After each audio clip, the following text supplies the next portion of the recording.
Welcome to Behind the Dress, another episode. Today we are at the Miss Nevada Teen USA pageant at the Westgate Hotel, and we just finished up with prelims. Now we're going into finals, and we were able to grab an interview with Elle, your new Miss Utah 2025. Elle, we are so excited to have you on Behind the Dress. I'm so excited to be here. I can't believe that we're all here together. It's going to be so much fun. And I mean, you were just crowned like 2 weeks ago, like a week and a half ago. 2 weeks ago.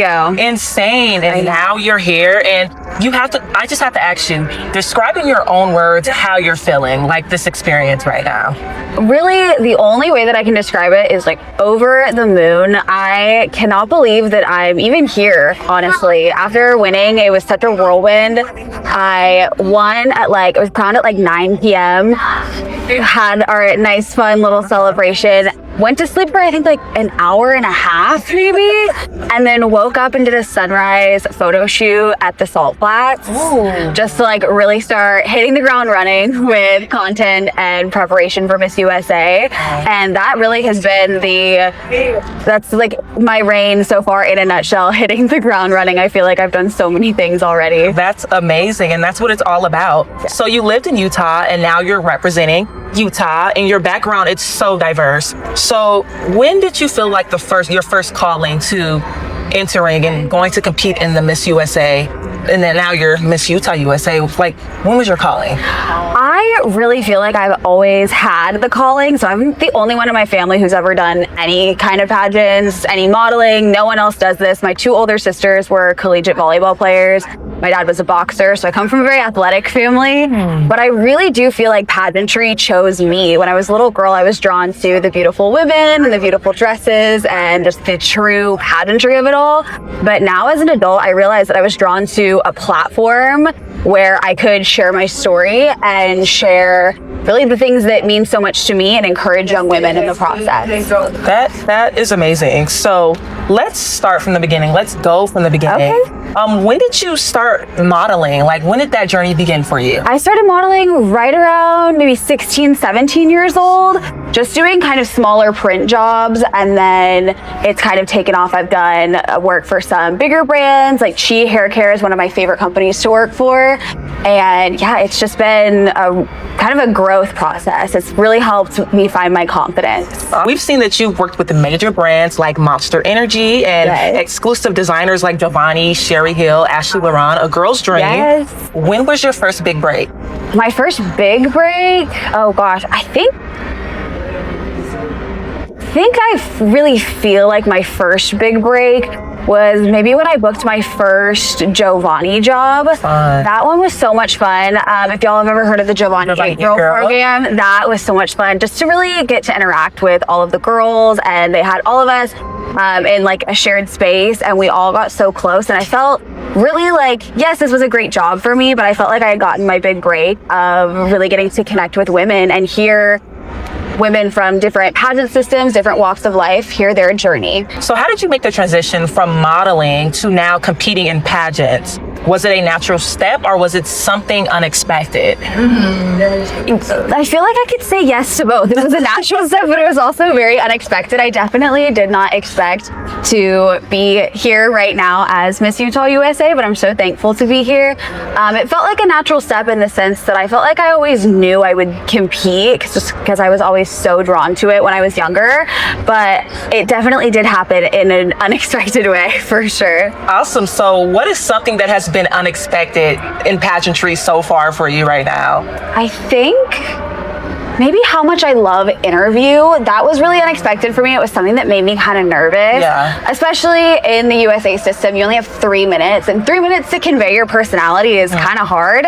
But really, after good preparation, I have felt so much more confident and just excited to share every part of my story and every part of who I am with not only the judges, but with everyone that I'm sharing my journey with. Yeah, that's amazing. And what tips do you go with when going to interview? Because interview is very triggering for a lot of pageant girls. So what tips do you take?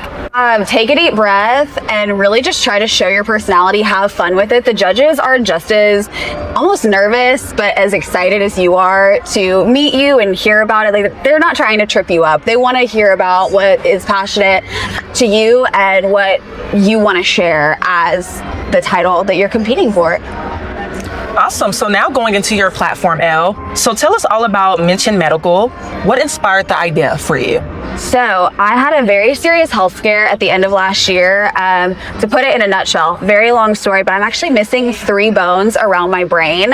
So if I were to be like intubated in an emergency situation, it would kill me. So I wear a medical ID. Unfortunately, I'm not wearing it at the moment, but I wear a medical ID just to share with emergency medical staff that situation, just so they do not intubate me. But that my brand Mention Medical is a fashionable medical identification jewelry business where really our whole foundation is built on the bridge between function and fashion. They are more fashion forward medical IDs. I don't know if you've seen like the more traditional ones. They kind of look like the bracelets that you get when you're going to a music festival. Oh, not very cute. Like they're like bright orange. I love that. And so mine are 14 karat gold plated. You can wear them in water. I love it. And they look just like a regular bracelet. So you don't have to worry about it. Like, hey, it's going to be fashionable. Exactly. It goes with any outfit. I love it. I love it. So what challenges have you faced as a young Latina founder in the medical tech space? And how do you stay motivated? Really, the biggest challenge that I have faced so far is we're not launched yet. Whenever you're launching anything in the medical field, you have to be approved. You have to jump through some certain hoops. We've almost made it. I think we'll launch at the end of next month, so I'm very excited. Very exciting. But that's been the biggest challenge for me so far, is just all of the approvals that you have to get in order to sell something in the medical space. So you are a certified One Love workshop facilitator. So for those of you who may not know, could you give us a brief of what that is and who it helps? So One Love is a foundation that is very, very close to my heart. I am a survivor of relationship abuse.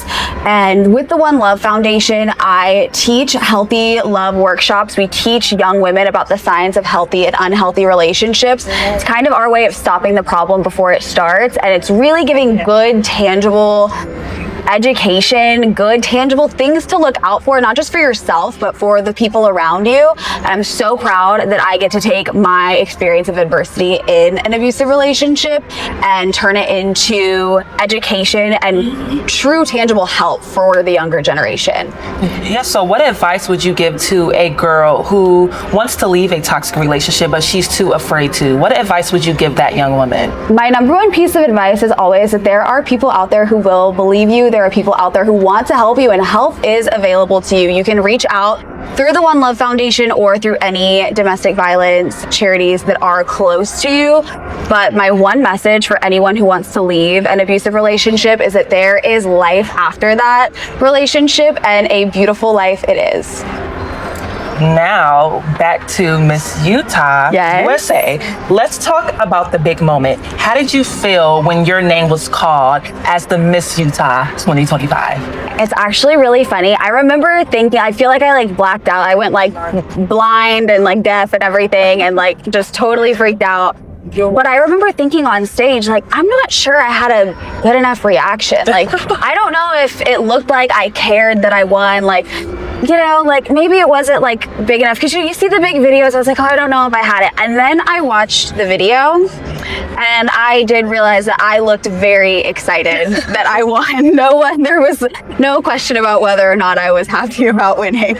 So was this your first time competing in the Miss USA pageant system, or have you participated before? I had never done a state pageant before Miss Utah, so this was my first time. One and done. One and done. And that's amazing. I feel so blessed to That's just be in amazing. this situation and be in this position. That's amazing. I mean, I know you're just so excited. You have to still be on cloud nine. Yes, That night. I've moved in. Like, I'm sending out changes of address cards to Cloud9. That's where I live now.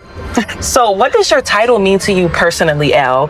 Beyond the crown, behind the sash, what does your title mean to you?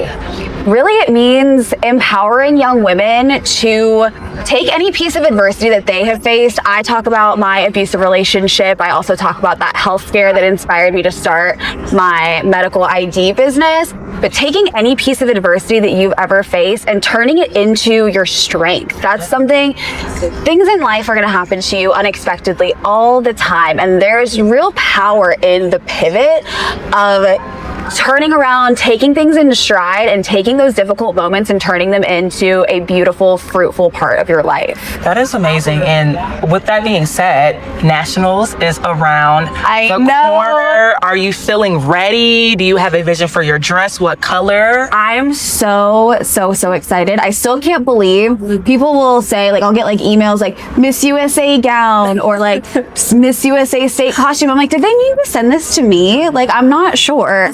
And so I still feel so surreal. I still can't believe it.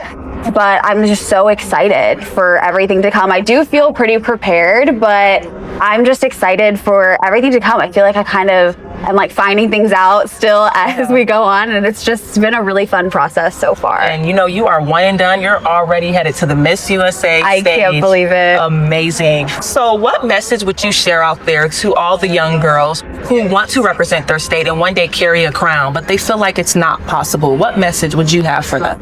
My message for those girls really is that your story is important simply because it's yours. No one has your perspective. No one has your experiences. And your story is valuable. What you feel like you want to share with everyone is valuable.